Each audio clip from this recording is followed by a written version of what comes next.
नमस्कार दोस्तों, मेरी एक और वीडियो में आप सभी लोगों का स्वागत है। आज की वीडियो में डिस्कस करने वाले हैं कि हमारा डिस्चार्ज क्या होता है और इक्विटल क्या होता है। आपको सुनता होगा, हम जनरल भाषा में यही समझते हैं डिस्चार्ज मतलब छोड़ देना, इक्विटल में भी छूट जाते हैं, डिस्चार्ज में भी समझ जाते हैं, लेकिन इसमें एक बहुत बड़ा अंतर है। ठीक है, जो लीगल लोग हैं वो इस चीज़ को समझते हैं, तो मैं आपको समझाता हूँ डिस्चार्ज क्या होता है, इक्विटल क्या होता है। अब जब भी कोई व्यक्ति कोर्ट के सामने पेश किया जाता है कि ये बंदा एक्यूज्ड है, ठीक है, और इसके खिलाफ ये वो धाराएं चार्जेस लगे हैं, ठीक है, आपने ये कह के और कोर्ट के अंदर केस पहुंचा दिया। कोर्ट के अंदर जब केस पहुंचा, मजिस्ट्रेट ने देखा कि भाई कहा गया है कि इस पेपर ये काम इसने किया है, लेकिन जब पेपर वर्क प्रेजेंट किया गया तो उस पेपर वर्क में जज ने पाया कि ठीक है कि ये तो कोई क्राइम बनता ही नहीं है। जब उसने देखा वो पेपर वर्क अनसफिशिएंट मिला, उसे लगा कि ये तो कोई क्राइम बनता ही नहीं है, तो वो उसको छोड़ सकता है। मतलब जब भी कोर्ट के संज्ञान में कोई ऐसा केस लाया जाए जिस पे कोर्ट को कोई एक्यूज का केस लाया जाए जिसमें कोर्ट को ऐसा लगे कि भैया ये तो कोई क्राइम बनता ही नहीं है, तो कोर्ट बिना इन्वेस्टिगेशन करे हुए, इंक्वायरी करे हुए, ट्रायल करे हुए उसको छोड़ सकता है, तो उसको डिस्चार्ज बोलते हैं। नंबर एक चीज़, जो डिस्चार्ज होता है वो ये प्रूफ नहीं करता कि ये पर्सन इनोसेंट है, ये पर्सन इनोसेंट है। मैंने ऐसा क्यों ना इसलिए बताता हूँ क्योंकि बाद में एविडेंस मिल जाए, ठीक है, फिर तो क्या होगा, तो आप इनोसेंट तो नहीं कह सकते ना, उसको छोड़ दिया है बस।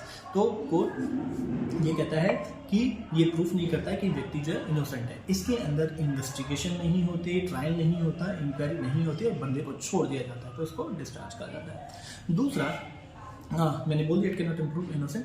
दूसरी बात, अगर लेटर किसी व्यक्ति के अगेंस्ट में एविडेंस मिल जाते हैं तो फिर से कोर्ट की प्रोसीडिंग चलाई जा सकती है।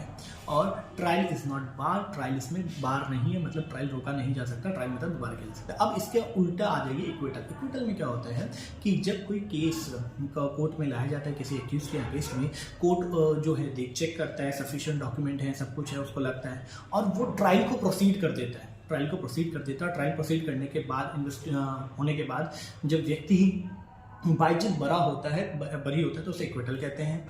ठीक है, अब एक्विटल में क्या होगा, एक्विटल का मतलब तो पूरा ट्रायल ही चला।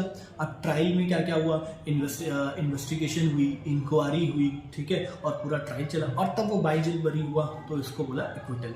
दूसरा, एक्विटल जो होता है, एक्विटल एक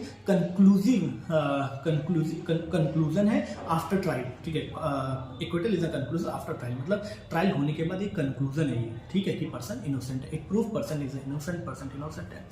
और एक बार अगर ट्रायल हो गया और उसको इनोसेंट कह दिया गया तो आप फिर से बार बार प्रोसीडिंग नहीं चला सकते हैं कि दोबारा आ जाओ, ठीक है, फिर से इसके ऊपर केस चलाते हैं, फिर से केस चलाते हैं, वो आप नहीं कर सकते। और सबसे लास्ट चीज़, ट्रायल इज बार, मतलब जो प्रोसीडिंग ही नहीं चला सकते, बार बार ट्रायल नहीं कर सकते, तो उसके अंदर ट्रायल बार होता है। ठीक है फ्रेंड्स, तो मैंने बता दिया, अगर कोई केस ऐसा लाया जाए जिसमें एक्यूज के अगेंस्ट यहाँ पे आपके एविडेंस नहीं है, पेपर वर्क पूरा नहीं है, तो कोर्ट डिस्चार्ज कर सकता है। और जब कोई केस ऐसा लाया जहाँ पे पेपर वर्क सब कुछ पूरा ट्रायल चलाया जाए और उसमें बाइज्जत बरी हो तो वो इक्विटल।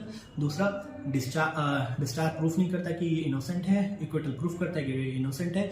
डिस्चार्ज के अंदर कोई ट्रायल, कोई इंक्वायरी, कोई इन्वेस्टिगेशन नहीं होता। दूसरी तरफ वहाँ पे इंक्वायरी भी होती है इक्विटल में, और में ट्रायल भी चलता है और इन्वेस्टिगेशन भी होती है। ये प्रूफ करता है, नहीं प्रूफ करता है कि इनोसेंट है, ये प्रूफ करता है कि इनोसेंट है, ठीक है। और इसमें जो ट्रायल होता है, अगर कोई एविडेंस पाया जाता है डिस्चार्ज में तो दोबारा प्रोसीडिंग चलाई जा सकती है। और यहाँ पे अगर कोई दोबारा एक बार डिक्लेयर हो गया तो बार बार आप नहीं चला सकते। कोर्ट प्रोसीडिंग इनोसेंट हो गया तो दोबारा से आप नहीं चला सकते, एक ही बार चलेगा, बार बार नहीं चलेगा। यहाँ पे ट्रायल बार नहीं होता है, अगर आप कुछ मिला है तो आप ट्रायल चला सकते हैं, यहाँ पे ट्रायल बार्ड होता है। ठीक है, तो ये मैंने आपको डिफरेंस बता दिया डिस्चार्ज और एक्विटल के बीच में। Thank you so much.